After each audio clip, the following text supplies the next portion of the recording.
Okay. Hi, everyone. My name is Imran. I've introduced myself, just introducing for the sake of the recording. I like to judge a lot, and I also like giving workshops. So that's why there's a judge workshop. Um, so this workshop is aimed to sort of combat what is main known in like a lot of circuits, etc., as the quote unquote judging crisis, where there seems to be a shortage of judges and also a lack of resources to be able to teach how is it that you can judge. Judging is something that is pretty intimidating, and understandably there's a lot of reasons why people don't go into it. It may be because that there seems to be no of an incentive to succeed from judging, or that the first time judging process is something that is very, very, very painful and like stuff like that. So the whole purpose of this is to get into the important stuff when it comes to judging, specifically paneling, sharing, and if you're a trainee and paneling kind of go the same thing. How do you do things like give OAs, and how do you do things like discuss in panel deliberations and all stuff like that?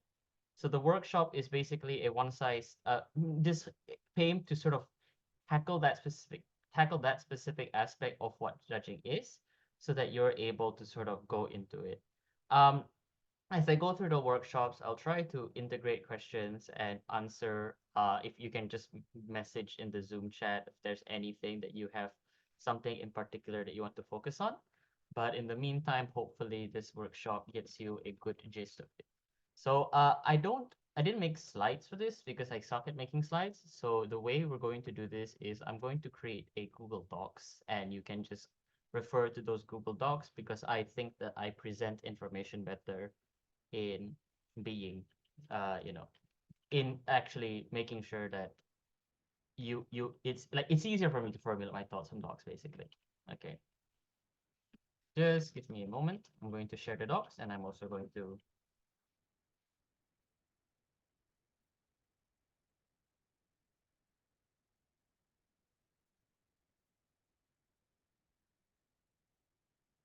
So there will be four parts to this discussion. The first is how do you panel and how to become a trainee? How do you contribute into discussions? What you should do, what to not to do.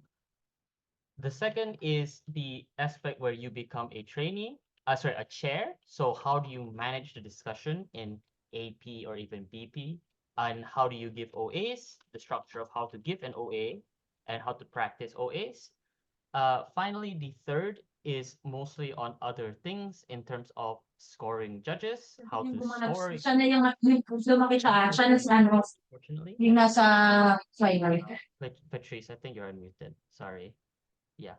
So, and the third is basically how to score as a judge, how to score even as a speaker, and finally some other miscellaneous things as a judge and Q&A session. So I'm just going to share the docs now. I haven't typed a lot of the stuff in the docs because I sort of like like typing on the go, and my thoughts are already with me anyways, but just give me a moment. I'll also share the screen.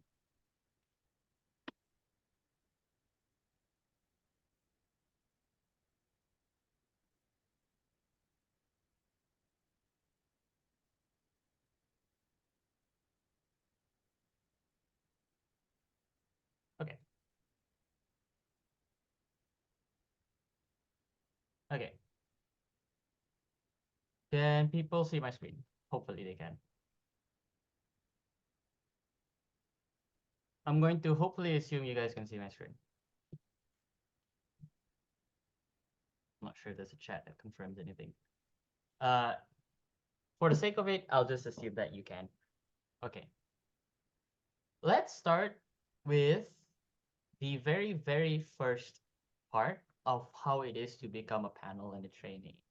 So let's just say that you've taken that step, you want to judge a tournament, and you sign up as an N1 under your institution, and you're finally there and you're allocated as a trainee. What do you do? Um, So my first workshop already covers how you should judge in the process of judging, but just for the sake of it, this is the refresher.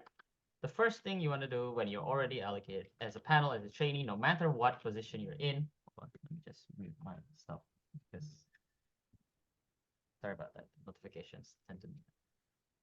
Panel and trainee, step one. Step one is to just track. If you have no idea what you're doing, if you have no idea what to do, the very, very simple way to go about it is just to track the debate that's happening. How do you track a debate? The first thing you want to do when you track a debate is to not specifically write everything that they're right. Don't write specifically everything, but write the key points. As in, when someone is giving a 7-minute speech, generally speaking, you don't have to write word for word what they're saying. You want to write what they said per their wording, but generally the basic point of what they say. So for example, a speaker could take, Patrice, I think you unmuted again.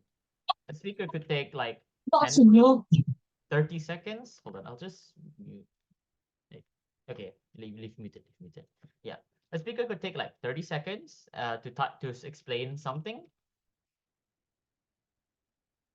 And eventually you get the point by the first 5 seconds already because you know what they're going to say. You don't have to write word for everything they're going to say. Just write what is the general idea. Of course, it's still important to, generally speaking, still write what they said in their own wording. Because, judges want to know if you've been accurately tracking the debate, your chair wants to know. So if you write specifically what they said in wording, then it's important. So the second point of tracking, which is sort of important, and this is something that I don't think a lot of judges do, and they should not be doing, is annotating. So what is annotate? Annotating. Annotating is the basic idea of just writing down your thoughts as you track the debate. So let's say there's an OGOO and it's PMLO, right? And as you go through the PMLO speech, at that point in time, by the time of the PMLO exchange, you should already know a few things, or at least a few things should have been going in your mind. The first is who's probably winning this exchange and why they're winning the exchange. So you always want to go into this process of always asking yourself things like writing within your docs, why is someone winning? Write that down. And write that down next to the tracking docs. Next to your tracks. Like next to your tracking docs. And at least in this way, it's helpful because it helps you gather your thoughts easier after the debate and also allows you to just reference it when you're discussing. So it's always important to, as the debate is going on, write your thoughts as the debate goes on. If someone is winning a clash, then you flag that out. If a rebuttal didn't work, write to yourself, why didn't a rebuttal work? Why didn't an argument convince me? Why didn't an argument convince me? Write all these things down. These are very helpful because even if you don't know because this is the key step that actually helps you figure out what to say during deliberations. The vast majority of trainee judges, at least in my observation, don't actually know what to say. And I think the reason for this is because they don't actually write down what they're thinking and write down what they want to say in the discussion. Think about it this way. You're looking at it in the long term, right? From the very beginning of the debate, you should already sort of be preparing a script or so from the beginning to figure out why you think a team wins a particular discussion. You do not, please, and I'm just going to flag it out here, do not write your OA or your justification at the end. Write it during.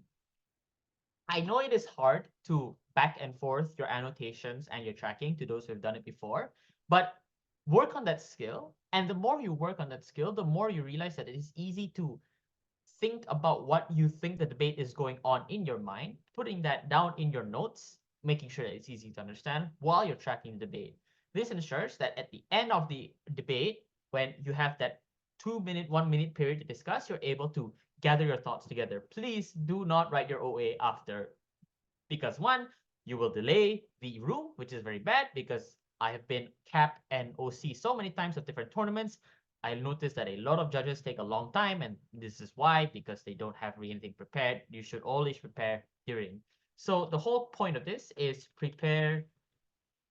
your discussion prepare your discussion during the debate and not after. All right. Now, a question that I get frequently a lot is asking specifically, and this will go to the next section of if you're a beginner judge, how to evaluate things. And this has a lot of layers into it. I have a lot of questions asking me, hey, how do you weigh one thing over the other? How do you know if a rebuttal has won an argument? Things like this. These are all very valid questions. So let's get on to the meat of things, of how do you actually evaluate content? What is the secret? Truth be told, there isn't a secret. It's more just about um, time and being able to figure out how you weigh things.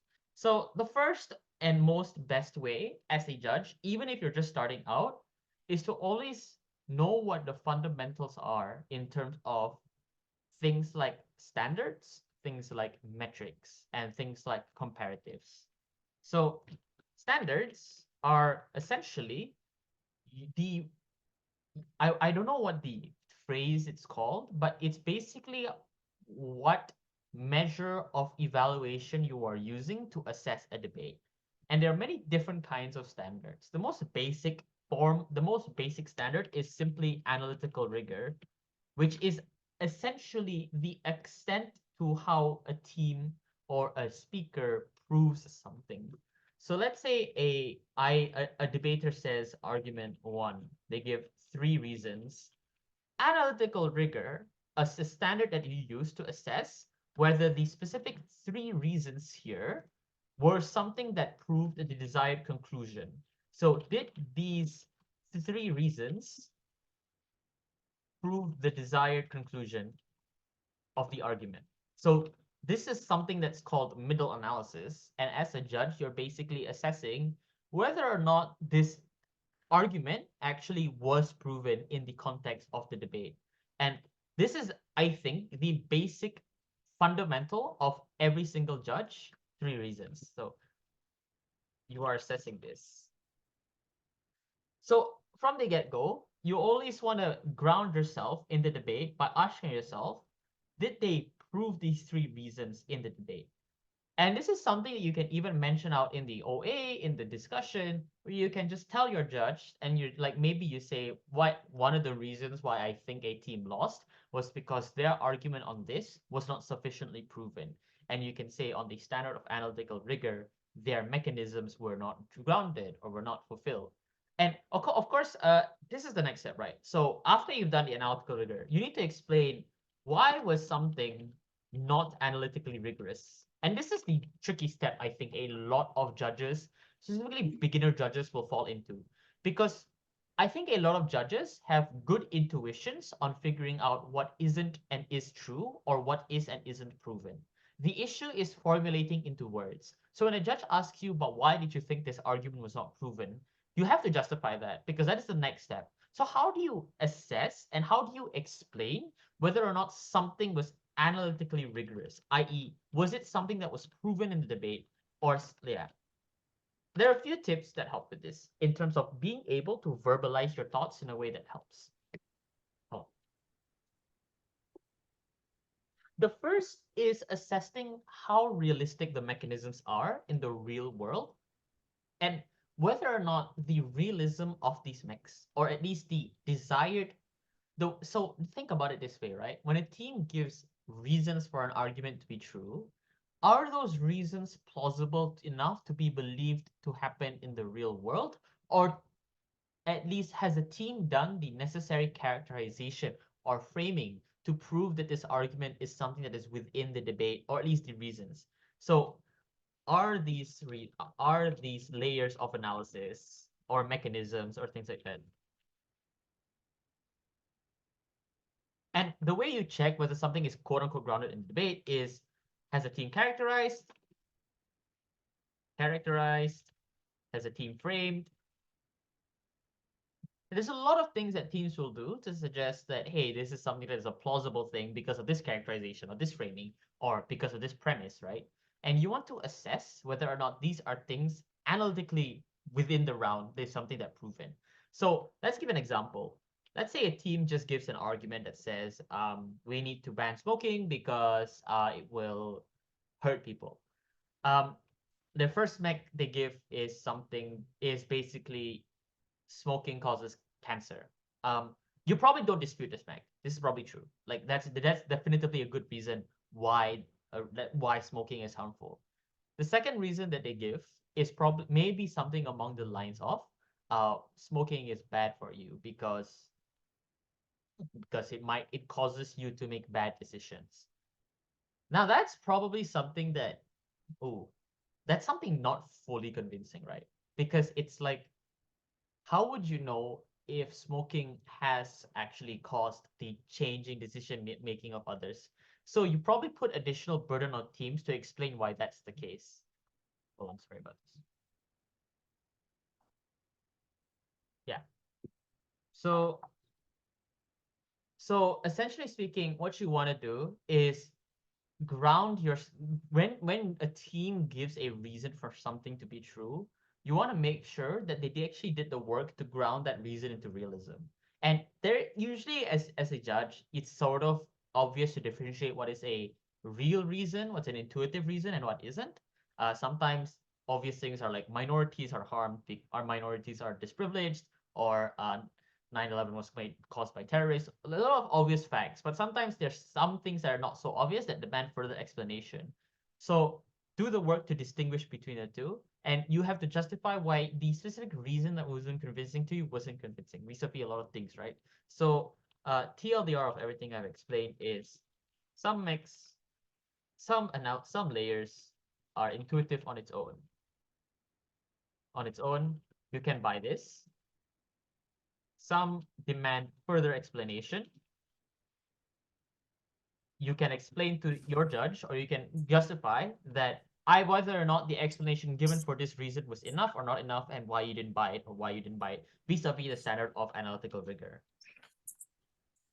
Yeah. So this is basically the idea of using analytical rigor as a standard and how you should employ it within a debate. And it's something that's very important because even if you don't have any idea about how to judge, just have this idea in your mind. Like the next time you judge, you look at this and you're like, okay, I have to use the standard of analytical rigor. I want to look at the layers of analysis a team gives and whether or not this analysis did enough to persuade me that this is an argument that was true or an argument that was important. Right. Analytical rigor can go a lot more in depth, but this is something that I want to keep a bit more beginner friendly. So this is just the basic idea. All right. The second standard that is very universal and something that every team should use is responsiveness. And I think this one is something that's a lot of teams obvious. But also note that a lot of teams I think a lot of judges underestimate the extent that responsiveness has in debates and how this should be used. So I want to flag out a few fallacies that you should clear up about responsiveness and the idea of how rebuttal works that shouldn't exist. Fallacies to not fall into. The first fallacy to not fall into is that unresponded material does not equal dead material. You should assess it as it is. Sometimes teams are generally bad and just they forget to respond to something. And if they forget to respond to something, then that's on them. An argument that but because I notice a lot of judges leave the PM argument and they do not assess it at all, which is very sad because the whole point of the PM speech is to launch that one big argument. And just because it was the first speaker and you forgot about it and no one responded to it doesn't mean that it's a bad argument in itself. You should assess any material that is left standing because material that is left standing means that it is again in the round. But of course, just because, and this is the second fallacy, just because an argument is left standing doesn't mean you should credit it, auto credit. It's not an auto credit. It does not mean it wins the debate. You still have to use the standard of analytical rigor, everything I said before, to assess whether or not the argument that was left standing is true or not. All right. Thirdly, do not, and please don't, credit a rebuttal just because it was said.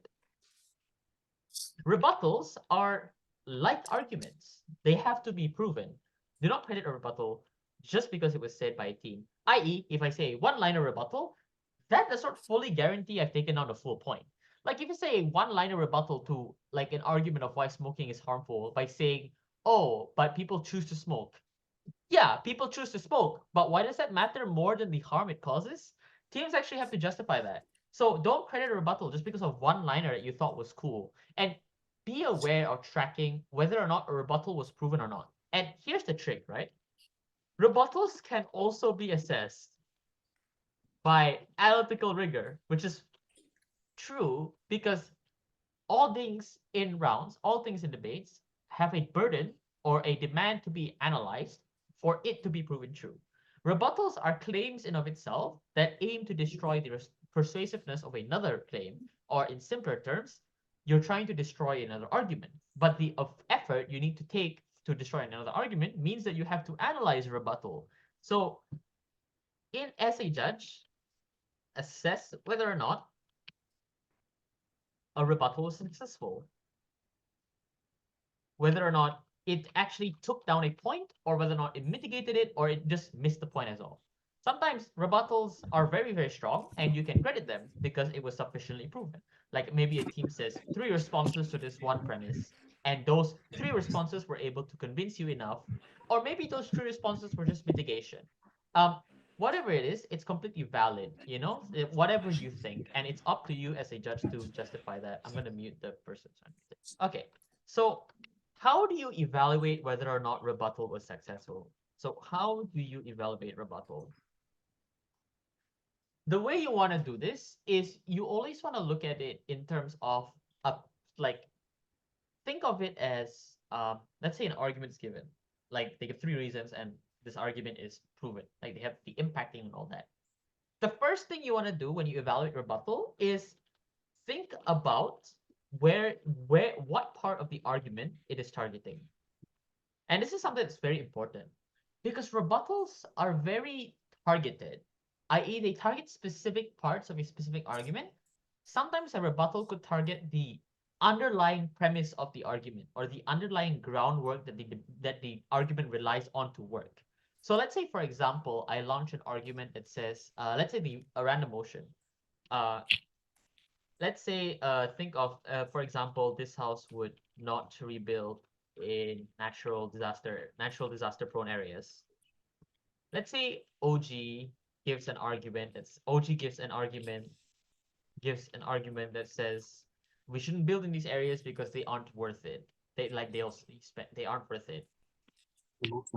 And they give reasons like 1, opportunity costs, 2, trauma from individuals, 3, damage. And just assume that these mechanisms have been explained. Really, let's just probably convince. The impact is, lost money, people harmed. Let's say the opposition response is something along the lines of that this response, the opening government argument only assumes that these natural disasters are incredibly harmful. Here are 3 reasons why the natural disasters that are likely to be happening in this area aren't really that bad. And let's say that the first response is assuming this is true, not that bad. The first is just a reality check, maybe something like, if it was that bad, this debate wouldn't happen because obviously they would just go out. Secondly, people are used to this.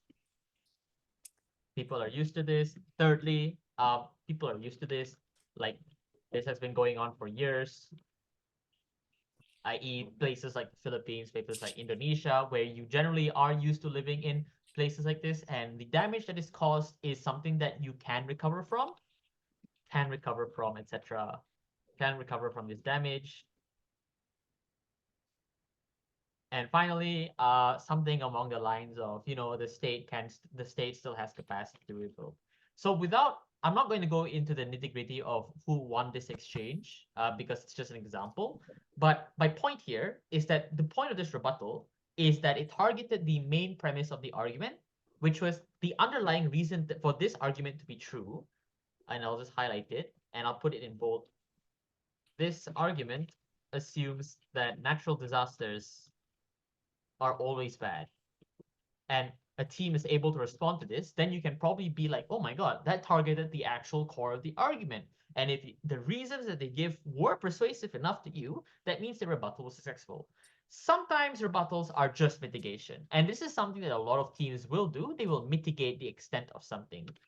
They won't say that they're mitigating because they want the rebuttal to work, but they will say things like, oh, this is probably not going to happen, or oh, this is probably not going to be that bad, or oh, this is like not going to be like, this is not, other things are more important. These are things which are mitigation. There's a lot of forms of mitigation.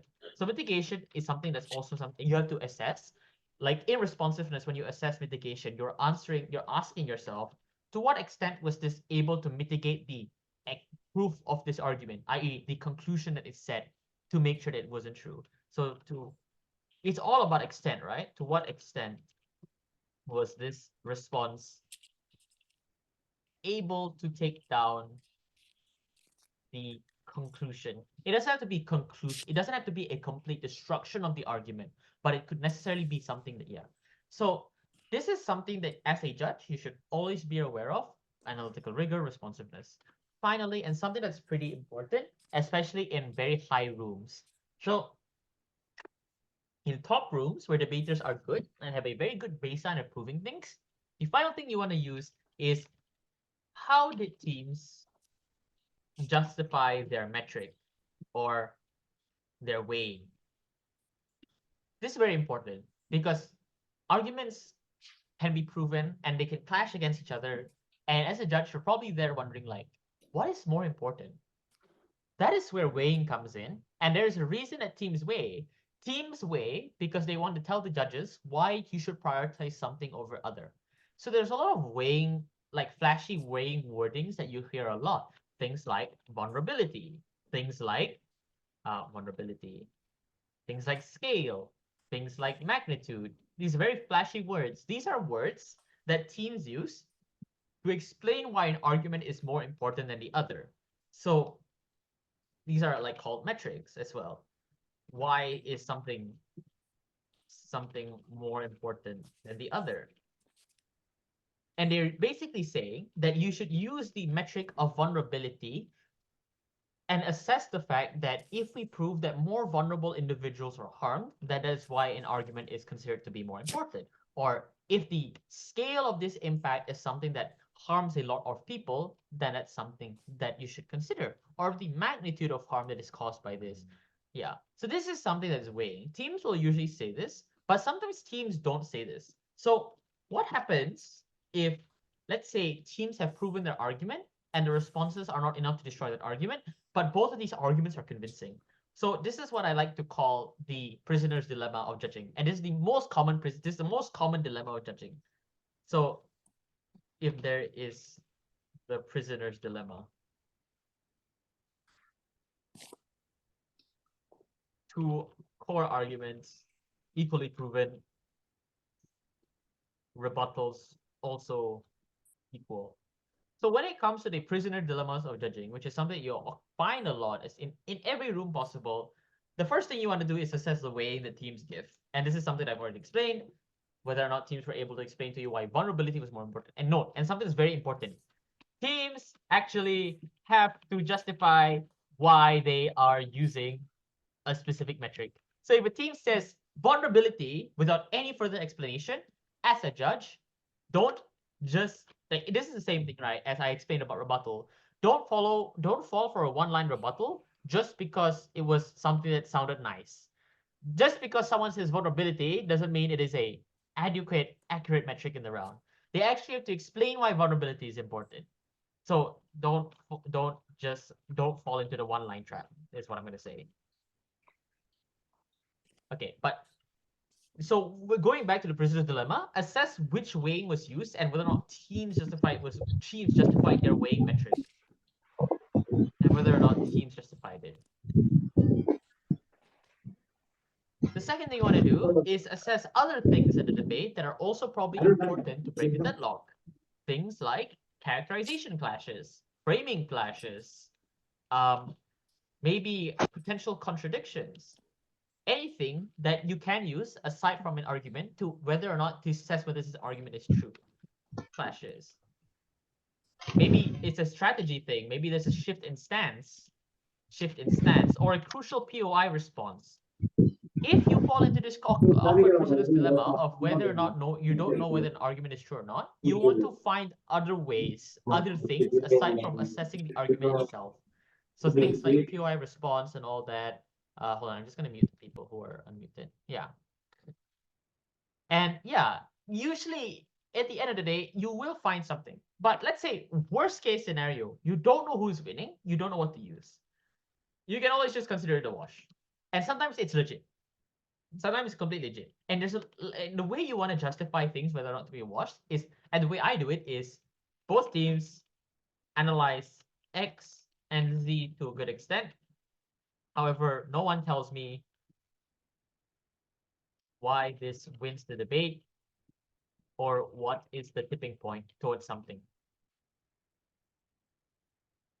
This is just like a very beginning, like a very baseline justification to justify washes. It's something that's very easy to do, right? But I don't recommend washing everything out all the time. Sometimes things aren't actually in a wash. You're just putting it in a wash because you're lazy. Don't fall into that trap. You should always only resort to washing things out in the last as the last resort. Like I just put it, last resort. Don't automatically wash everything. Trust me, I've done it before, and I got pretty good feedback that says I shouldn't do this because it makes teams feel like you're not listening. All right. So these are how you employ standards in debates. And these are the three core standards that you should always use in it. And the whole point of this and the conclusion to assessing standards is essentially how do you ground yourself in the round? How do you justify things in the round? You use standards and you employ these standards in ways, etc. All right. So this is the baseline way to evaluate things. I think I've got pretty much everything in terms of the evaluation. Finally, and the most important part of wings, just for context, wings are known as panel and trainee. They're like the both of them. Europeans invented the term, I think. The final thing in this specific section, how do you contribute to the discussion? Which is the whole point of this workshop. How do you as a panel and a trainee contribute to the discussion? First, respect your chair. Please, for the love of God, respect your chair. Your chair is likely the one who is going to facilitate the discussion and talk about specific things. This looks like they want to talk about X comparative, or they want to talk about X clash. Do not go off clash when you're justifying this. If a judge tells you to talk about X clash, if your chair says talk about X clash, do not bring in Y clash under like literally under any circumstances, unless Y clash is important to that. But you should talk mostly about X clash. Please, for the love of God, don't. The second way you respect your chair, and I think this is the biggest issue that a lot of teams, like a lot and a lot and a lot of judges don't really do well in, is, and this is the secret, another secret that I feel like a lot of teams and judges don't do, is keep it short and sweet. And basically, don't yap. Deliberations take 10 to 15 minutes. Each judge has only about 2 to 3 minutes at max to say something. Do not go for 2 to 3 minutes long because you will likely get tanked. Because there is no point of saying something that could have lasted for 30 seconds. Let's say you want to yap about why a team wins this X clash, and like you think it's a good idea to bring out everything. No, don't do that, please. Keep it concise. You want to get straight to the point. I think the reason that Team Gov wins this clash is for 3 reasons. First, a reason that takes 10 seconds. Blah, blah, blah, blah, blah. Only took me 10 seconds. Blah, blah, blah. Maybe it can take 20. Maybe it can take 30. But don't go 2 minutes over the one reason. Don't take 5 minutes to justify one thing. Please, keep it short and sweet. Keep it concise, short and sweet.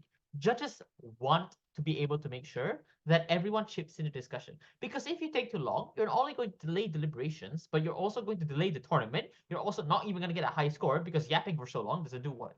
Yapping for so long does not get you a break at the nationals. Yapping for so long doesn't probably get you a break at the regionals. Um, just make sure that you keep it short and sweet. And if you yap and you're in an out round, you're not doing anyone any favors. Please, please, I've said so many judges who have had to feel like kept the discussion for so long, and it just feels bad to interrupt you by saying, "Hey, I think you're taking too long." So it's just keep it in mind that every time you want to contribute to the discussion and you have a time to say something, keep it within 30 seconds to a minute. That's the sweetest spot to say anything. If you can say 2 minutes, then that's already a stretch, anyways. But yeah, keep your discussion short and sweet.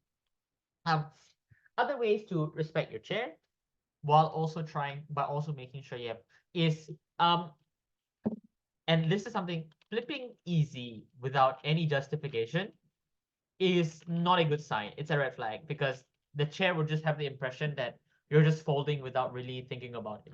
If you want to flip, justify your flip. Explain why you were convinced. Why you were convinced. And like, you can do something like, oh, initially I had these thoughts about X argument, but because of what you said, I can see now that this argument wasn't really fully proven to the fullest extent. I may have overcredited something. I'm willing to flip. That's something that just takes you what, 10 seconds, 20 seconds to say, and it won't give the chair the impression that you're just flipping for the sake of making everyone's life easier. You don't have to be a people pleaser. You just stand your ground. It's always okay to stand your ground. Let's say you don't want to flip. Let's say you want to stand your ground.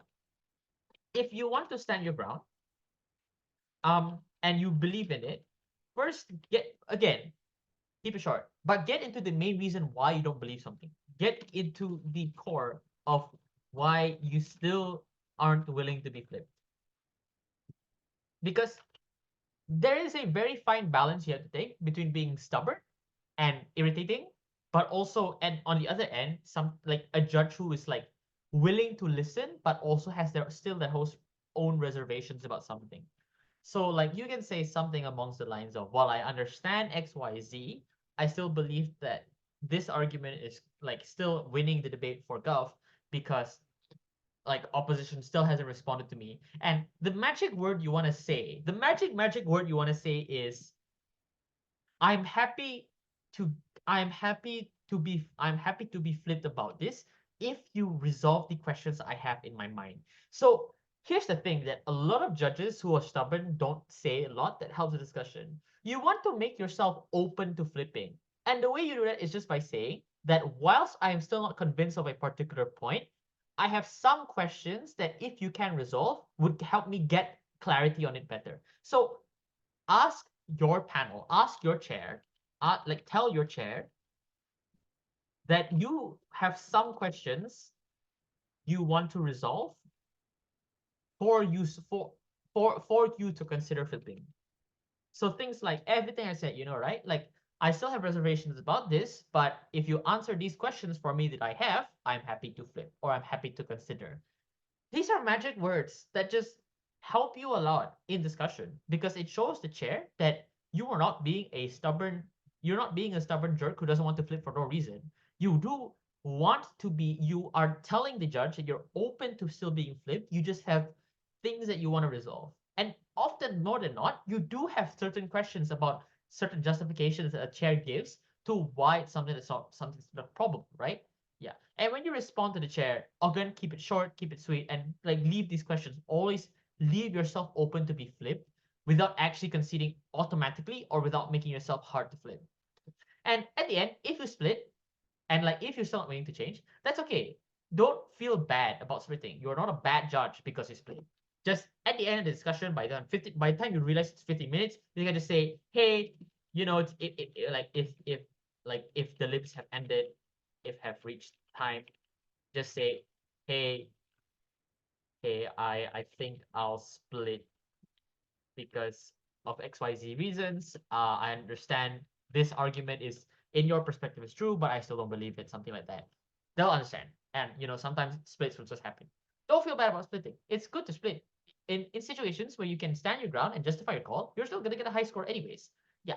Um Okay, this is a mindset that I want to give to people when it comes to discussing, and this is something that like a very very famous Bulgarian debater taught in one of his judging word videos, and something like not even just like is Roman I'm talking about Roman Marinov, and even Hadar Goldberg says this: do not judge for the sake of getting high scores. Do not judge for the sake of just high scores.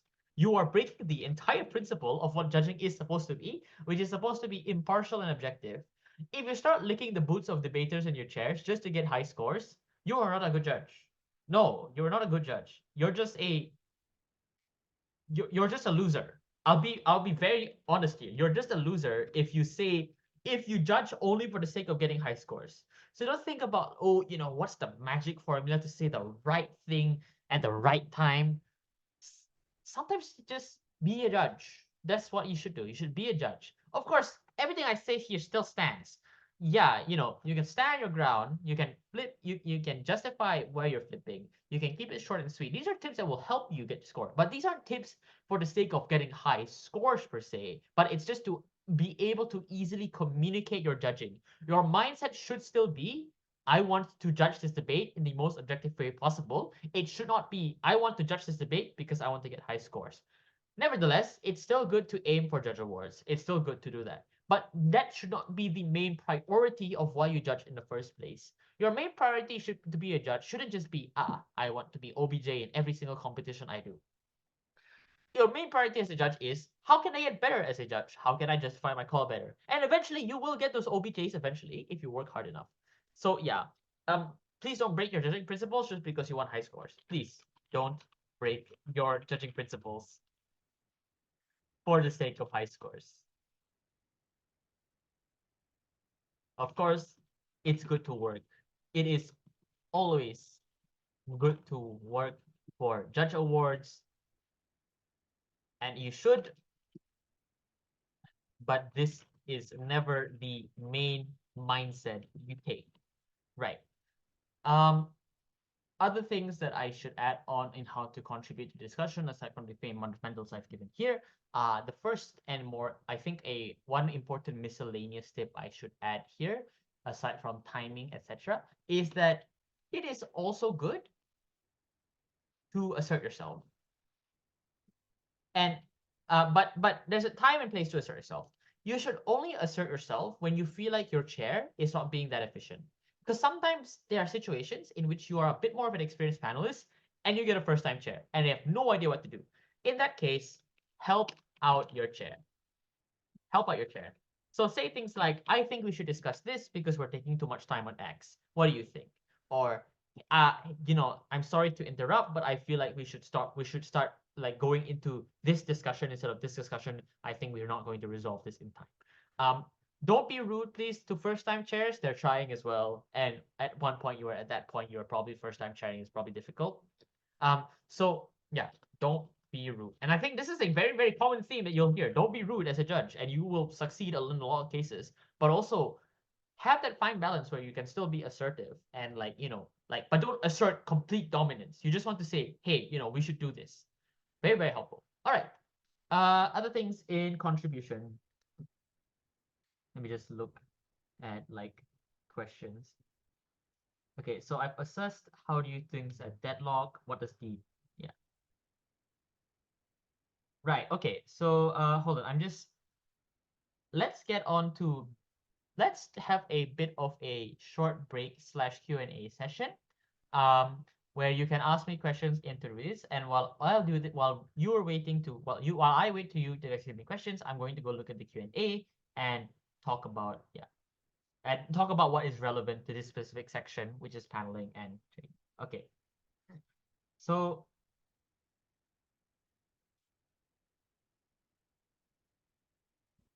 how do you become as objective as possible?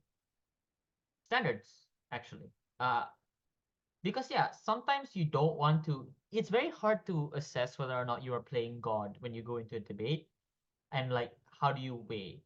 Yeah. So when you want to weigh what is heavy or not, you always should again everything I've said in terms of explaining weighing metrics, etc. The teams actually contribute to something. It's all about you don't play God vis-a-vis you filling in arguments in yourself by your head.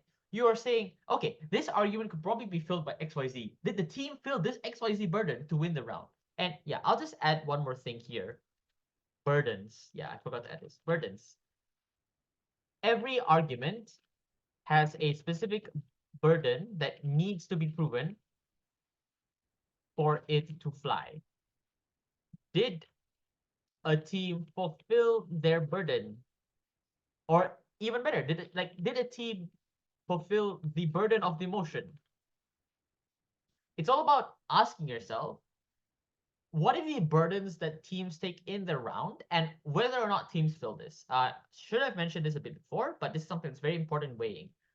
Burden assessment. What are the burdens of each team? So for example, when I say this house, when someone says the argument is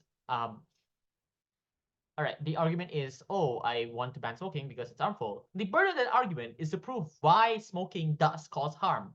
And the reasons given are analysis to fulfill that burden. So analytical rigor is sort of part of this, but you should always assess within the burdens of the round. Okay, I got a question. What do you do if you get lost in taking notes in a round, or you don't understand what the speaker is talking about? In rounds where you get lost, what you want to do firstly is to, let's say you have like some bits and pieces missing of notes. It's best to always write what you think they are saying, or what you think they're trying to prove. Even if you're not fully, even if you're like, are they actually trying? What are they saying? Sometimes it's helpful to just write the exact words they're saying in case you don't get it. And then, okay, and this is something that will address your question. If you don't understand anything in tracking, you want to annotate and bring it up later in discussion that I did not get this point. So annotating. If you don't understand something, just flag out in your notes that you don't get it and bring it up in discussion. Yeah. So that's actually how you sort of get into it. Yeah. So something that's very important. I hope that sort of resolves your question. Most of the time, you won't be able to fully understand during the debate because you don't have that help. It's always just best to say, I didn't understand this, I will bring it up later, and hopefully the judge can tell me what it is. All right. Okay, I want to get into a miscellaneous discussion before I get into the next session in terms of speaker roles. I'm gonna put this at like, oh wait, no, miscellaneous discussion of speaker roles a bit later, but I think it's very important. Speaker roles. So, and I think this is something very important for every single judge, whether or not you're chair, trainee, panel. Role fulfillment is a lie. What do we mean by this? Whips are not actually obligated to give clashes. Deputies are not obligated to give a new argument. Hell, I would say that funnily enough, even first speakers aren't actually obligated to set up debates. There is no obligation of a speaker to do, actually. And if you read the World's Judging Manual, there is a segment that actually explains this. But yeah, I won't go into it because it'll take time. But basically, the general idea is you should not discredit a speaker because they didn't do a specific job in the role. You're assessing the way you assess how good a speaker is not what is expected of their role. Do not assess. Yeah, and I'll get into this when you talk about how you score speakers as a whole. But the basic idea is role fulfillment is not the metric to explain why a debater gets an 80 or 78. It's the things they said that matters. Yeah, didn't assess role fulfillment and penalize slash penalize and penalize if they didn't fulfill this. Assess the things they said. The things they said within the constraints of their role. So they did if it's a whip speech, you obviously can't write new argumentation, but sometimes they give a lot of really good analysis, and you want to measure or not whether this new analysis is something that was new material or not. That's up to you as a judge to assess. We're not really gonna get into how to assess whip speeches in this because it's like an entirely new workshop on its own, and I'll probably get into a later time. Yeah, so that is something for role fulfillment that you should measure. Okay. Yeah, so how do you appease debaters due to the rising trend of lowballing? Sometimes lowballing is just part of the sport, and that's a structural issue that happens in a lot of circuits. it's very, very hard to get out of lowballing because it's a luck factor, right? I think the fundamental way that you want to think about of preventing lowballing, and this is a lot of really good feedback of how to mitigate lowballs. Okay, but I'll talk about this when you go into giving OAs and chairs, because I think it's more relevant to that section. Deadlock, I sort of avoid that. How do you handle creating an OA while doing panel libs? Okay. Anything else about panel libs? Like how to become a panel, how to become a trainee, how like I just want to preface that if you do this, you're most likely going to get promoted anyways because you're just doing the basic stuff. You don't have to be so good as panel to be promoted. Any other questions? Otherwise, we'll just move on to the chairing section.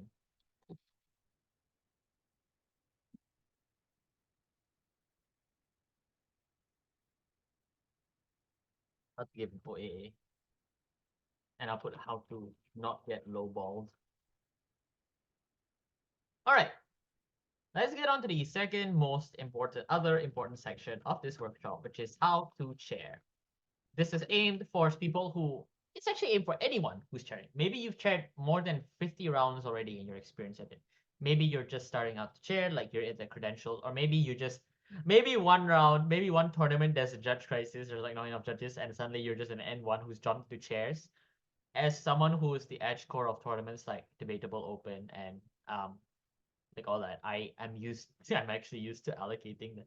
Again, I'm not trying at that position. I just want to reassure people that I was not like if that ever happened to you and I was edge core, I was not trying to kill you then and there. Judge crisis is real. Like there's just some situations in which we do not have enough judges at all, and we have to put N1s in the chairs. So like I hope that gives you an understanding. And sometimes it's inevitable, right? Like you think yourself, oh, I'm a new judge. Surely I wouldn't get trained. Surely I'll just get training. I'll be fine. And oh my god, I'm chairing a top room in round 2. What? How? So yeah, this part of the workshop is aimed to how do you make sure you don't die in that situation. Okay, so the first section of this is how to manage discussion. To manage discussion. And this is something that as a chair, there's a lot of additional annotation you have to do aside from assessing the debate. So additional annotation during the round. The first thing you want to do when you are chairing a round and you have a panel that you need to discuss things is you have to write down in a separate doc or alongside your notes, what are the more important things to discuss when we get to it. And how do you assess whether or not something is important? First, the standard of how contentious was it? Or were things unclear? Maybe other perspectives help a lot here. Or finally, I think the most easiest way to figure out what you want to discuss is, do I know a split will happen? Will just predict if a split was going to happen on this or not? And sometimes it's obvious whether or not something's going to be split depending on how the debate goes. If a debate was really messy, there's probably going to be a split. Be a split. Yeah, be a split. And when there's a split, you want to figure out what parts of the debate that cause a split. What parts of the debate cause the split? Yeah. So when you're sharing and you have to manage a discussion during the round, as you're judging, you want to additionally write things on, okay, what do we need to discuss? And get on right into it. All right. Secondly, that's also like things how you figure out. So this is one of the more important things that you need to always know beforehand, retroactively, what you will do as a chair. What are the things I want to discuss in order? Secondly, your timer is your best friend. Please look at it a lot. As in, look at it every minute. You as a chair have the burden, and a very, very, very important burden, to manage your time well. And I beg every single judge here who will be an aspiring judge in future tournaments, if you've ever chaired a tournament, if you've ever chaired a round, to look at your timer and know when when you need to say something or when you need to wrap up. Sometimes like a specific discussion, like maybe OG and OO has taken 5 minutes. Stop. Just stop and split. You probably cannot come to a consensus there because you have 6 other comparisons to discuss. If something takes too long, just split or vote or like say we'll do this later. Because at that point in time, if you don't stop there now, like if you feel like sometimes, yeah, I get it, you feel like you have to resolve it, but sometimes you have to cast aside that feeling and be like, okay, I have to make sure this is on time, because if this is not on time, I'm delaying the tournament, and I'm also, because debaters, and here's the secret, one of the reasons debaters lowball a lot, based on a lot of the experience I've done when I actual tournaments, is because they take too long in deliberations. Is this a valid reason to thank judges? Not really, but they will do it anyways because debaters don't like waiting. So this is something you still need to be time efficient. Time efficient. Allocate a specific amount of minutes to a particular discussion, and and this is something that's underrated, but you should do a lot. When you tell your panels that you want them to say something, say things like, can you explain why you think team X won this clash in a minute or 30 seconds? Like, tell your panels to keep it time efficient. And if they don't keep it time efficient, interrupt them. And say that, hey, I appreciate you're taking too long, but we don't want to take too long, because I appreciate you're taking your time to discuss this thing, but you don't want to take too long, or else we'll be delayed. Tell panels to keep it to a specific time frame. Don't feel afraid to interrupt your panel. And please, you have to keep discussion on time. That's the basic gist of it. Let's say a panel is stubborn. How do you deal with stubborn panels? How do you deal with stubborn panels? I think the most obvious way, if you realize that the panel may not be responsive that well, is and I know confrontation is hard to do, but I think you'll just want to flag out that, hey, we have to keep this on time, so please, I understand that you really want to keep your thoughts out, but you have to do this. Just give them the reality check. They can't yap forever, unfortunately. And if they do it forever, and if they do it, then they risk delaying the comp. No one wants that. Please, for the love of God, don't ever do this. Don't threaten to lowball a judge if they're being stubborn. Um,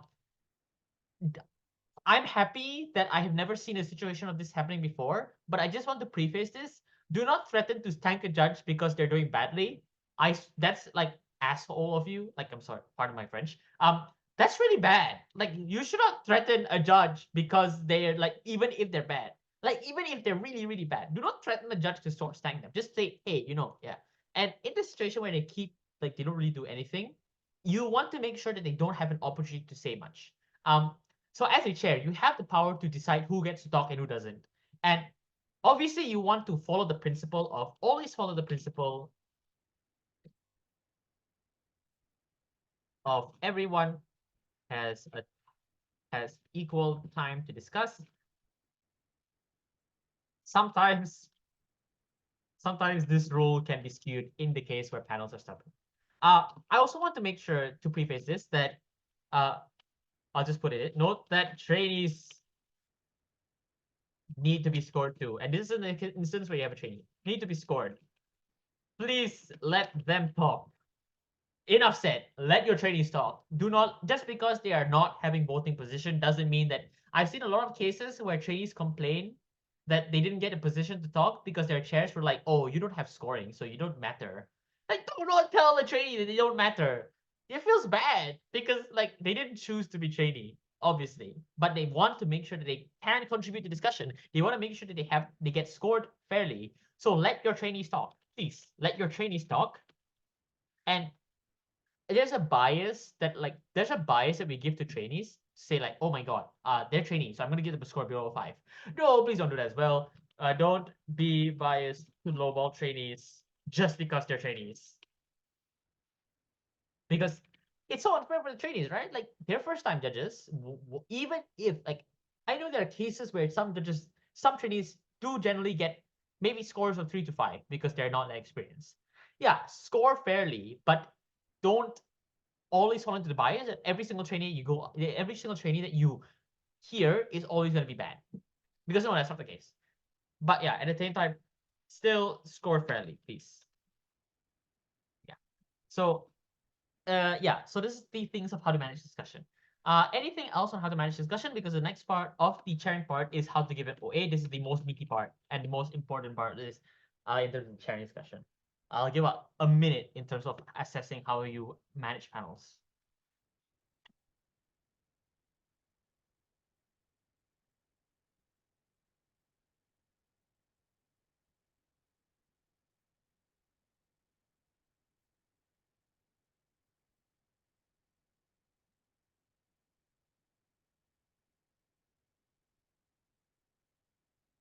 Okay, looks like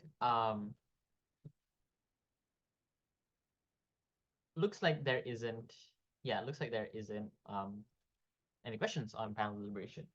Also, I just realized the Zoom chat was awkwardly filling in. But again, my lecture, I hope the lecture is good enough. You don't have to listen to the workshop. You can just look at the notes. Okay, so let's now talk about the prime question of all judging and chair specifically. How do you give a good OA? Um, I don't have the secrets to this myself as someone who has been hunting for this for 2 years of my judging career. I still don't fully know the secrets that judges like the top world breaking judges do to get to that point. What I can do though is give you the fundamentals. So we're gonna split this into two formats because BP and AP. I want this workshop to be relevant to both. So, but first let's talk about fundamentals. First, general comments are not necessary but encouraged. Why? Because you don't have like you don't if you feel like you don't really have anything to say about the debate to the general comments, yeah. But first thing, keep them short. Teams aren't looking for this, aren't necessarily fully looking for this. They want to look for the justification. The general feedback is just like a appetizer. Yeah. Okay, next. Verdict. And this is just me, and this is something I stand by, and I think all should also stand by. Give your verdict before your comments. Please give your verdict before your comments. And I want you to drill this down in your head when you give an OA. Make your verdict as clear as possible. Repeat it multiple times. The call I give to opposition. Again, I'm going to say it again. The call is for side opposition. I will type it in the chat. I will make sure it's imprinted in your brains. Type in the chat. Do everything to make sure that debaters know what the call is. And oh yeah, additional note: make sure, please, it is consistent with your ballot. As an ad score, I have had many situations where I have had teams complain to me that the OA they got was not equal to the OA was the OA the the OA they got was not equal to the chair, like to the ballot they got. So make sure that before you give your OA, it's consistent with your ballot. Yeah, give your verdict before your comments, and then you give your comments. Okay. So these are fundamentals that will be equal across both sides of the. Oh yeah, straight for fundamental. Again, and this is something that also your timer is still here, your best friend, as a chair. Your timer is always your best friend. Allocate how many minutes should go into X comparison or X clash, and prioritize by contentiousness. So a discussion that you want to say, oh yeah, that's not the right word, by how contention a discussion is. So when you talk about OGOO, you want to go right into what the most contentious discussion was. That's obviously the most important one. When you talk about when you want to prioritize a specific clash, you talk about the most important clash in the debate and explain why that's the most important clash. Justify why you are talking about this part first over others. Allocate a time internally, like allocate a specific time. Like I'm gonna take 3 minutes to discuss this. Allocate a time internally to on how much, like on how long you will take. And you can even flag it out within the OA to give debaters like, I'll take 3 minutes to talk about this clash. makes your life so easy and also keeps you disciplined, makes you keep short in yeah. So when you give okay, another thing to note is please put it off apart, write your OA during the round and during deliberations.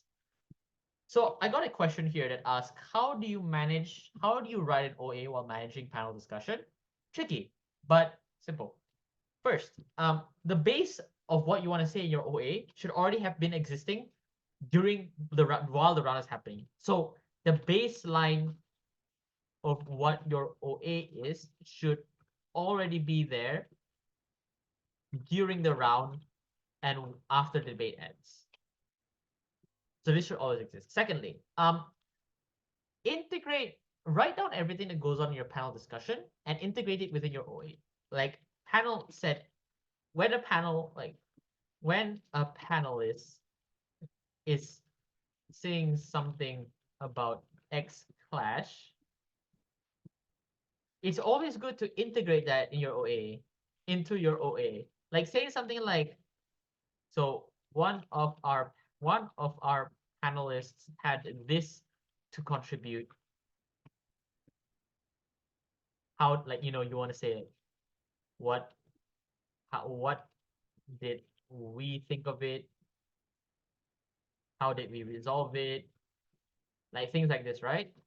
So when you like when panelists are talking and you want to write your OA, you want to integrate what the panelists are thinking within your OA. You want to integrate other new thoughts. Always have the mindset that I am writing my OA continuously as long as the debate is going on, as long as the deliberations is going on. Yeah. How to resolve it. Always write synchronously. I don't know if that's a word. Always write in synchronization to what is going on. Always write as you go along. Yeah, that's the basic part. So this is something very important because if you don't write your OA during the round, if you don't write your OA during the deliberations, you're going to come up with a reason where, oh no, I have done something, and I have gone into that situation a lot of times where I have just winged an OA. Do not wing OAs, by the way. You will not do well. Just take it from me. Yeah. Okay. So let's split now into relevant season is AP or 3v3. How do you give an OA? First, clashes. Very nice. Clashes. The structure is very simple. First, justify the clash. Why did we talk about this clash? How did teams weigh this clash? Yeah, very simple. First, second thing you need to do.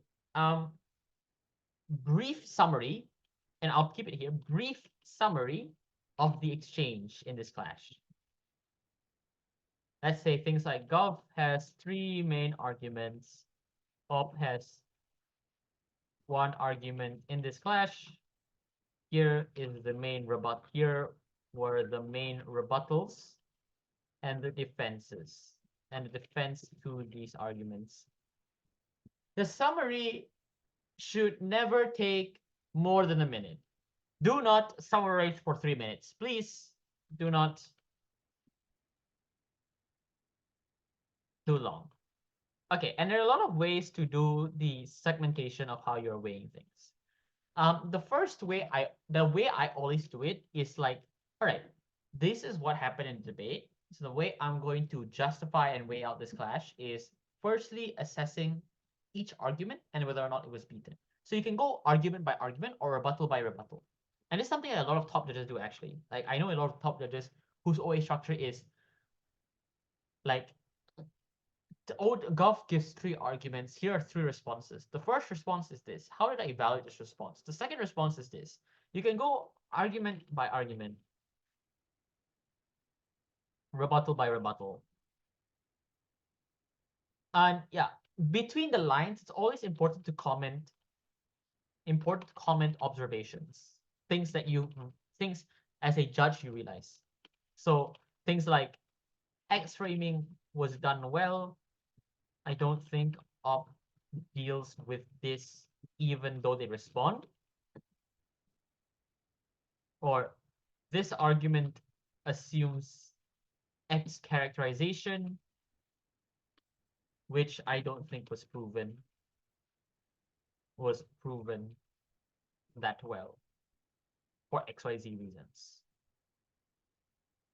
So integrate this as you go along, but you can always just go argument by argument. Like the first, like, e.g., Goff has this argument. There are three responses. This first response probably sheds a doubt, but doesn't kick it down. Second response is strong, but too extreme. Things like that, right? Third response, blah blah blah. And then what is the conclusion of this? And your conclusion can be like whatever you thought, right? Whatever you thought was the end goal. Argument is left standing. Gov is able to justify this in XYZ metric.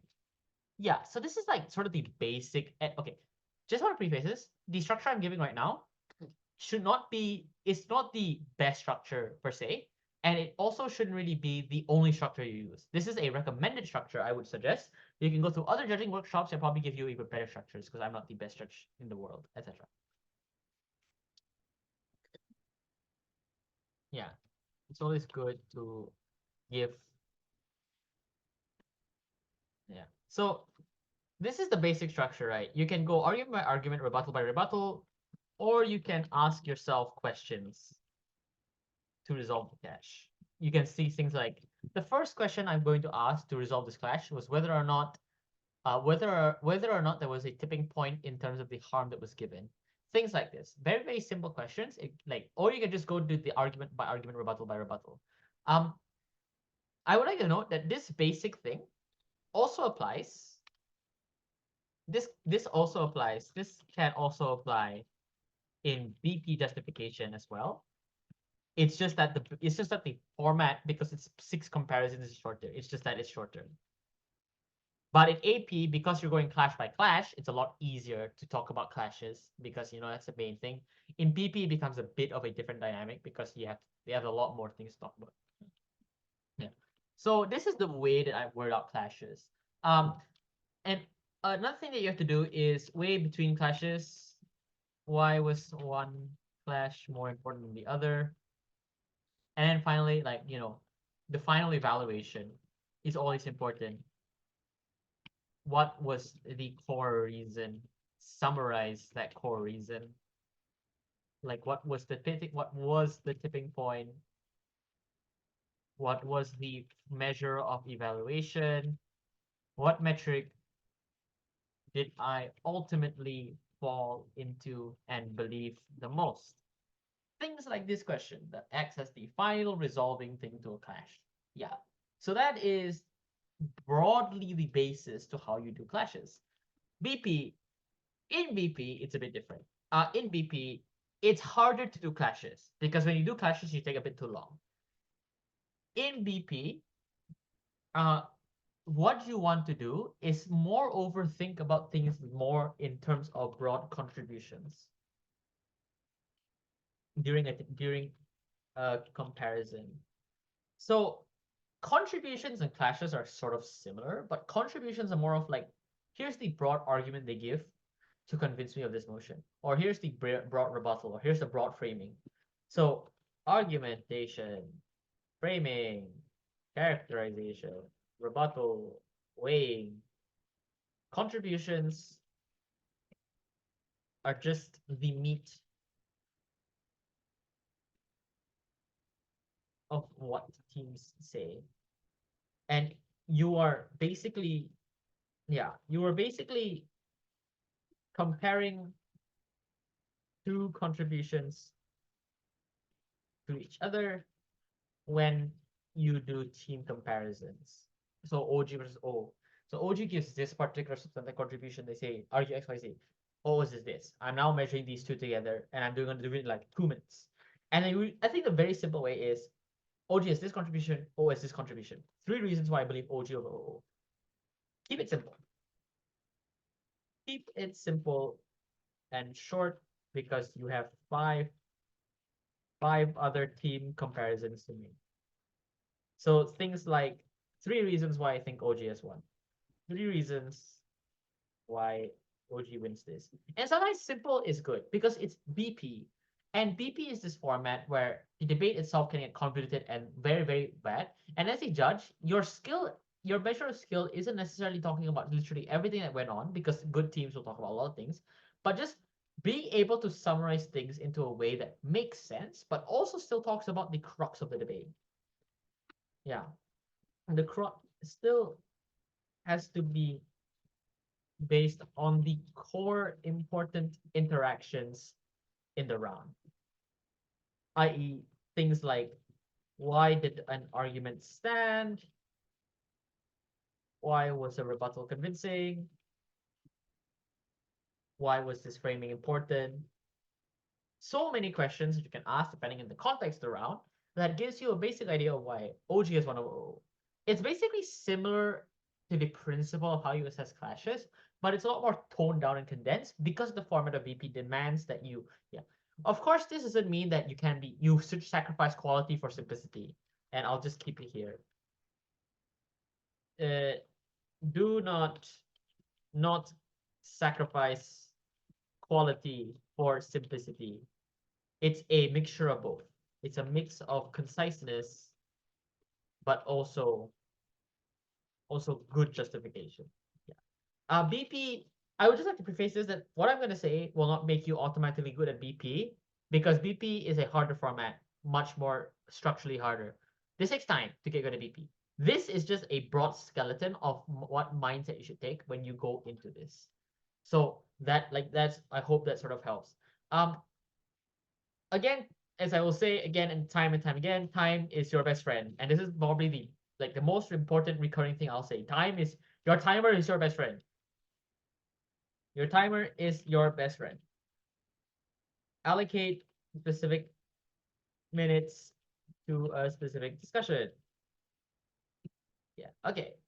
Let's talk about the order of which comparisons you want to talk about. There are two very common ones.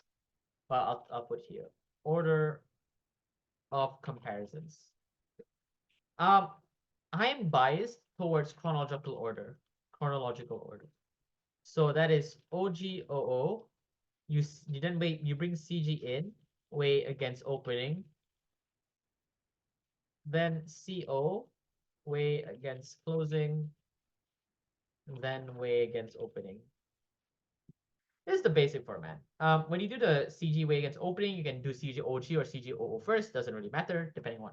So how do you figure out a good order?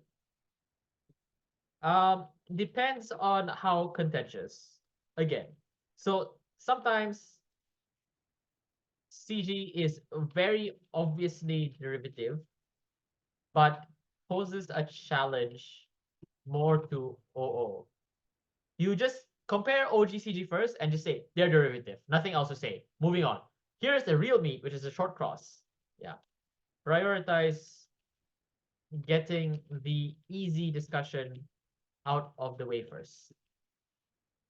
Um, you can go either way. You can talk about the more contentious one first, and then you can talk about the shorter one first. Whatever works for you, honestly. Generally, though, whatever works is fine. This is just the way I would do it. Um, but basically, the crux of it is figuring out a good order based on how contentious a comparison is. Then there is fourth to first. Fourth to first is good, but a lot of caveats here. First caveat is that you end up repeating yourself often, so try not to repeat yourself. Because when you're talking about, let's say OG is fourth, when you do why OG is fourth, you're gonna be like OG loses to OO because of this, OG then loses to CO because of this, OG then loses to CG because of this. And then you get into OO. When they say OO was third round, you don't want to explain why OO won against OG because you already know we already gave the reason why OG lost to OO.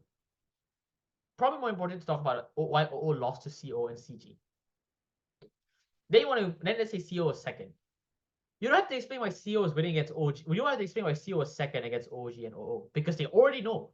Try not to repeat yourself. I'll just make this, yeah. If OG fourth, compared to all teams. If OO third, no need to compare against OG anymore.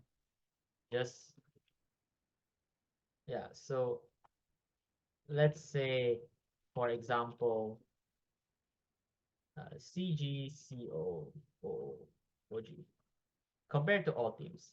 If OO is third, only to just compare against closing. Finally, if CO is second and CG is first, best to just explain this comparison only. You don't have to repeat yourself in comparisons. Really, you don't. Like, you don't have to say OG is fourth, they lose to OO because of this, they lose to CG because of this, they lose to CO because of this. OO is third. OO wins against OG because of this. OO winning against OG is something you already said before. You don't have to say it again. You can just say O's lost to closing because of this. And then finally, here's why CO was first and CG is second.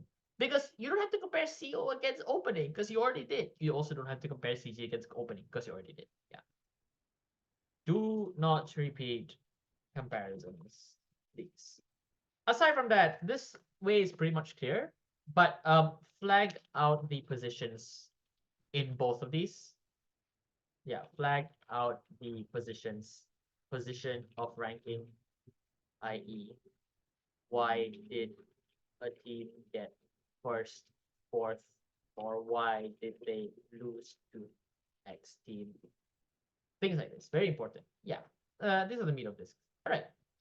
Um, the final part of I want to give in OA is how do you satisfy the debaters? And this is basically getting to the meat of how to avoid tanks. How do you not get tanked? The real answer is this is unpredictable. Sometimes you get tanked and you can't control it. I got tanked without any comments a lot, and I just have to accept it. This happens inevitably. Inevitably, you have to accept it. Just accept it. And that's life.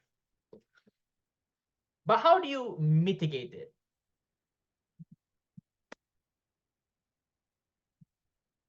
The first way you want to mitigate a low ball is to think of the debaters you're giving the loss to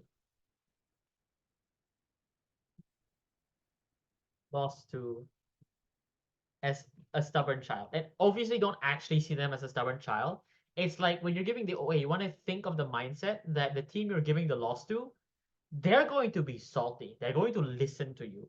So you want to make sure that you give that balance of being nice to them. And please, for the love of God, be nice in your OAs. You have no idea how being nice in OAs goes a very, very long way to make sure you don't get lowballed. If you're rude, then that's not doing you any favors. So as a spoiled child, don't actually see them as a spoiled child. But the point of this is to think of the teams you're giving a loss to. You know they're salty. You know they're gonna be salty. You know they're gonna be salty. So you want to sort of make sure that the reason that they've lost is a reason that they would be convinced by. The reason that the justification you're giving has to make sense. Yeah. Secondly, make debaters feel like everything they said was evaluated. This can be hard, but sometimes and that's why annotation is important. You can talk about, oh, I understand you guys gave this, you gave this rebuttal. I value this is important, but here's why I still don't think it works, and here's why. And like, yeah, do a lot of even ifs. Even ifs as a judge. Debaters aren't the only ones who have to do even ifs. Judges also have to do even ifs. A lot of very, very, very good judges do very, very structured even ifs.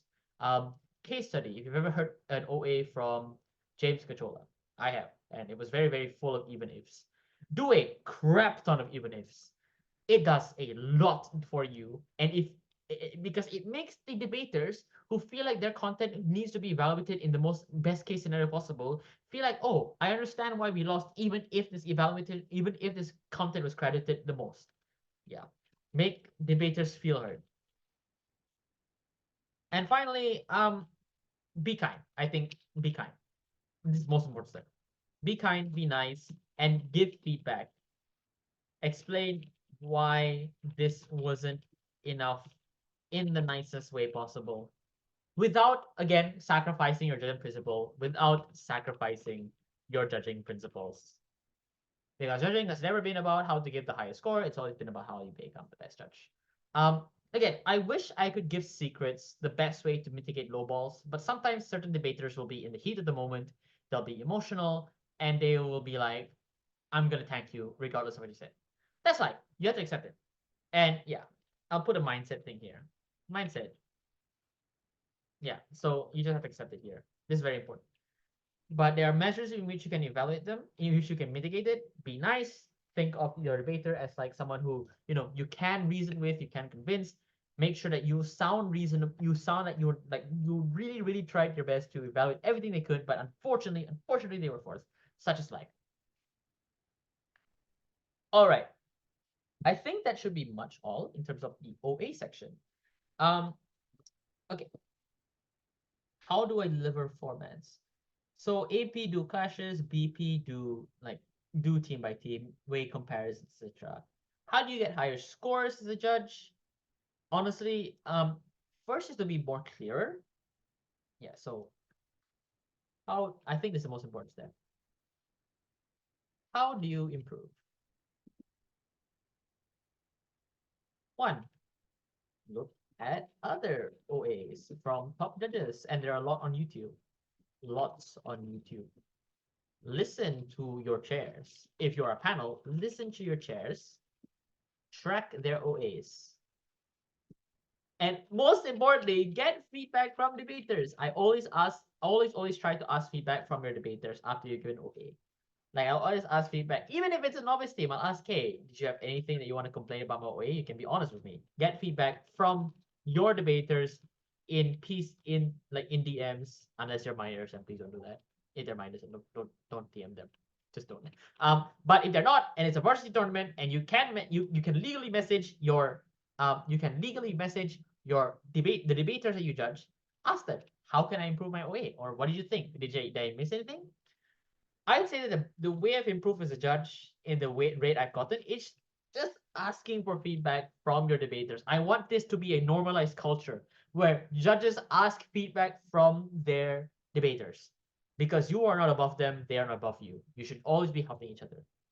Um, and I guess like experiment and figure out what works. Figure out what works for experiment. The structures I give to you now may not work for you. That's fine. Work with other structures, figure out other ways, ask judges how they've judged, what the mindset they do, what are the ways to track, experiment and ask around what works. Eventually you will find a system that works for you. It'll take a while, but eventually you will. Yeah. Okay, so that is OAs. I think I've addressed a lot of things that from the written Q&A. Um, how do you appease? How do you handle creating an OA? How do you decide? Yeah, so this is broadly most of the things I would say in terms of giving an OA, and this is already really, really, really in-depth docs. I'm very happy with that. So yeah, that should be most, if not all, of the OA segment.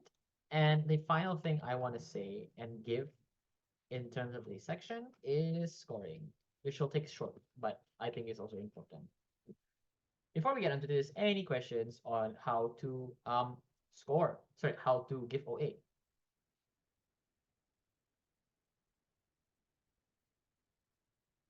I'm just gonna make sure this is sort of read. Yeah, there we go. Yeah, I hope this isn't so bad. I'll do a summary so that like you can just skip through at the end. I'm just gonna like do this. In the meantime, um, give questions, ask questions about how to give OAs if you have any. You can verbalize it. You can ask me questions. Yeah.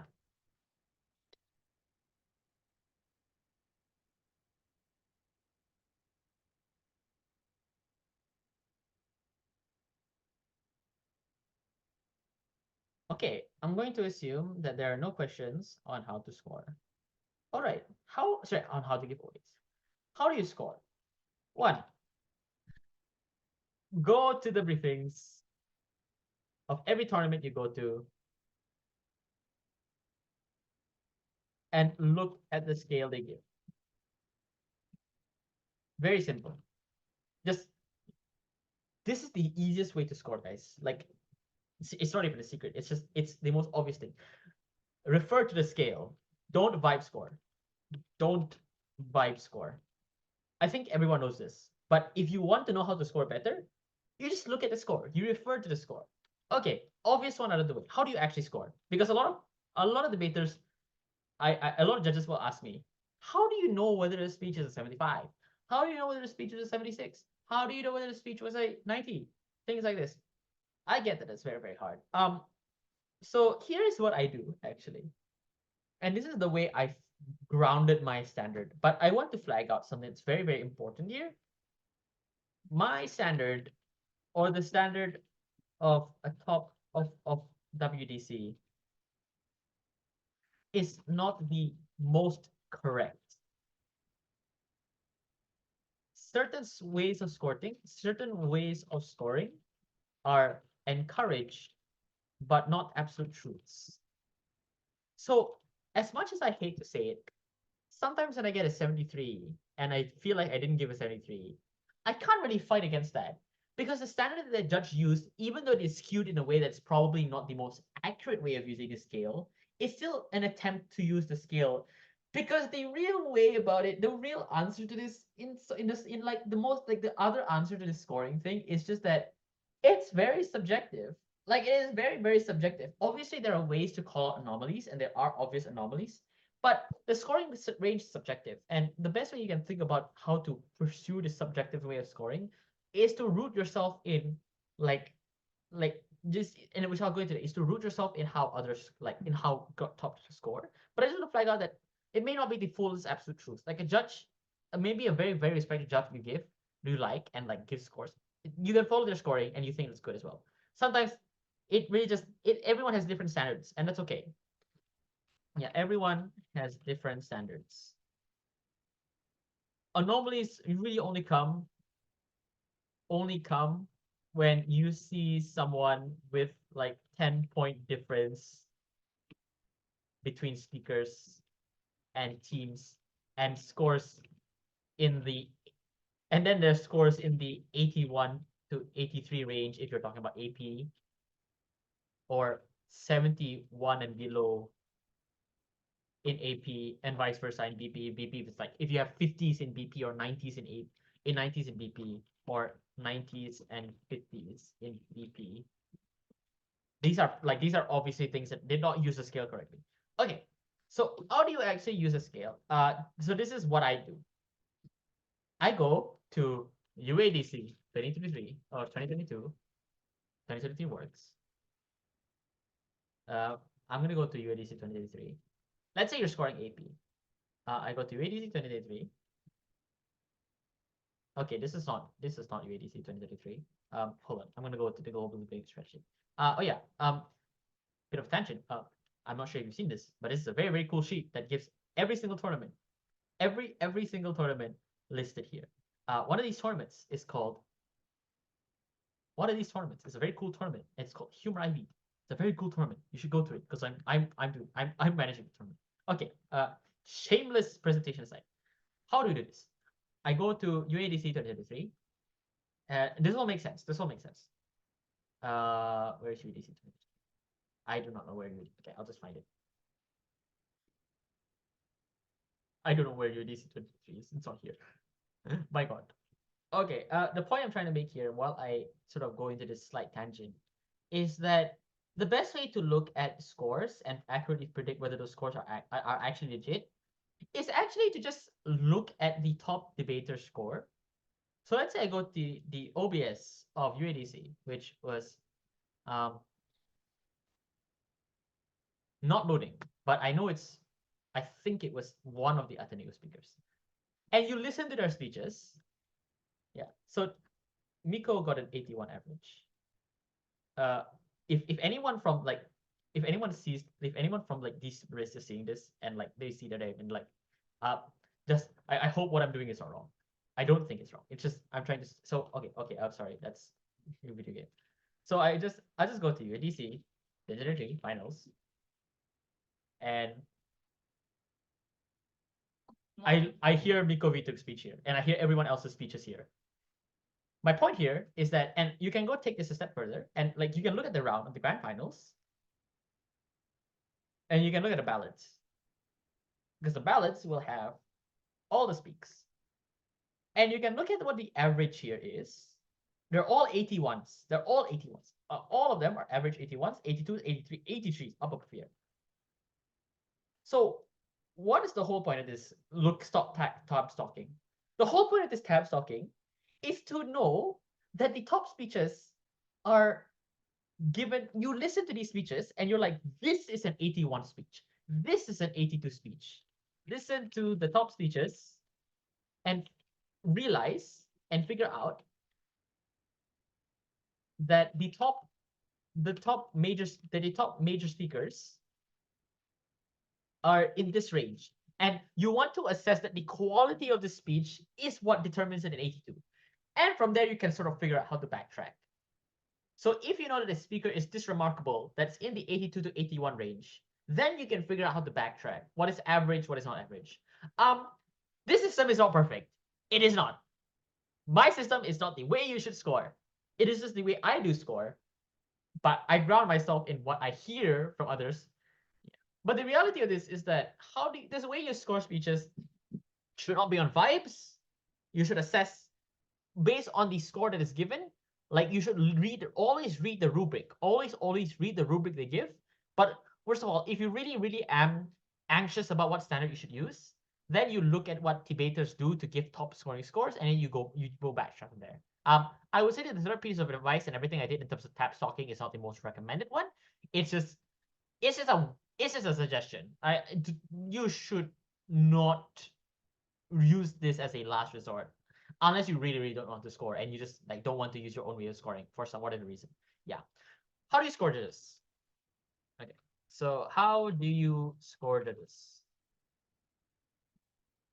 Hold on. I'll put speak here. Oh god, they're gone. Now they're not gone. Okay. How do you score this? Again, use a scale. Scale is your best friend.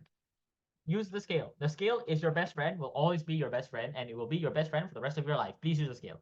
How do you use a scale?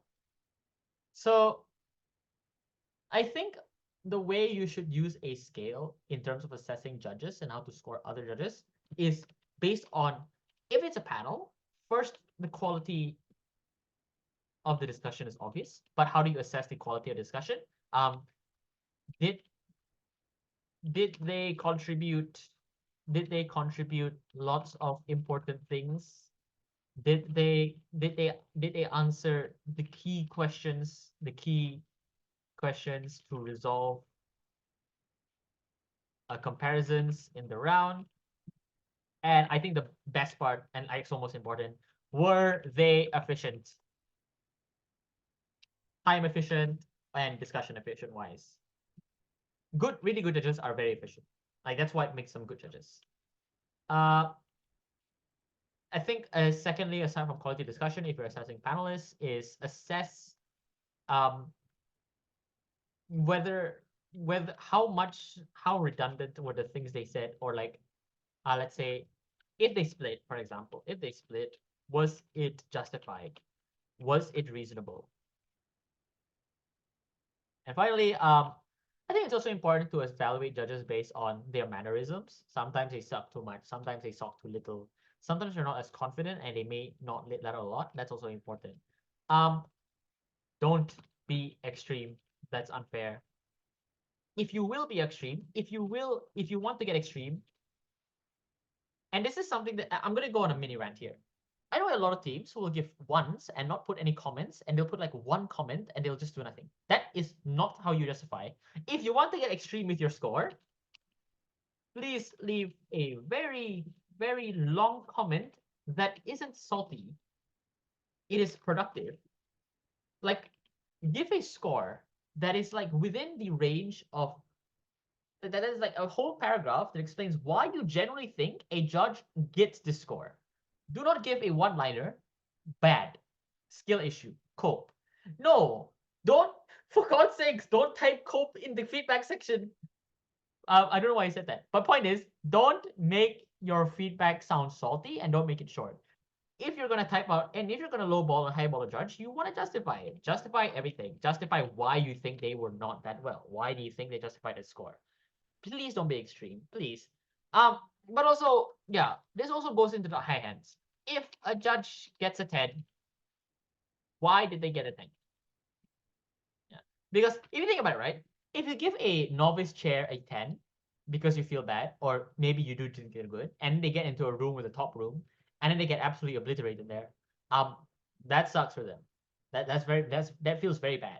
So try not to give out tens and nines just because you think they're so good. Because tens and nines reserved for the very, very, very world breaking judges. Then they are, because that's how the score was sort of given, at least to my knowledge. Um, Realistically, a good judge that breaks in a competition gets an average around 7. And really, really good judges who go to finals are at the 8 or 9s. And 10s are just grand final chair. Like, that's straight up. 10, you give it to the grand final chair. Um, the score is sort of split into the segments of what position they should be. So if they're 5 or 6, they're panel. If they're 4, they're probably not a reliable panel. If they're 3, they're training. Straight up. And that's how the score is given. You want to segment it based on that. I could go longer into how to score, but realistically, I think I just go into a everlasting loop of just saying that at the end of the day, it's something that's pretty subjective. I can recommend ways you can ground yourself to give you good scoring, but at the end, it is still somewhat your opinion and still somewhat your own assessment of what standard you use. This is just a recommendation at best. Um, I just hope that because one of the contributions of the judge crisis that exists nowadays is bad scoring. And I wish there was like a better way of doing this. But I think, yeah, as much as I can educate you guys on how to score better, at the end, your gut can still be a valid way of assessing it. Like sometimes a 73 that's given to a speaker that's arguably good is probably still valid, and they can justify it because everyone interprets the score skill differently. What I can tell you is if you're going to do it, make sure that you do it with the best of your ability and justify it to the best of your ability. I hope that helped out in terms of the scoring and a lot. So I don't have time for miscellaneous stuff, unfortunately, and I think I got most of the miscellaneous stuff down actually as a judge. So we don't even have to put the miscellaneous stuff here. It's already given. How's the score? Good,